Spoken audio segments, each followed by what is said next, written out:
The waterfalls of Niagara Falls are located on the Niagara River, which connects two of the five Great Lakes, Lake Erie and Lake Ontario.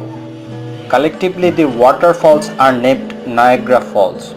They consist of three different waterfalls: the American Falls and the Bridal Veil Falls in the USA and the Canadian Horseshoe Falls in Canada. The Niagara River serves as an international border between the USA and Canada.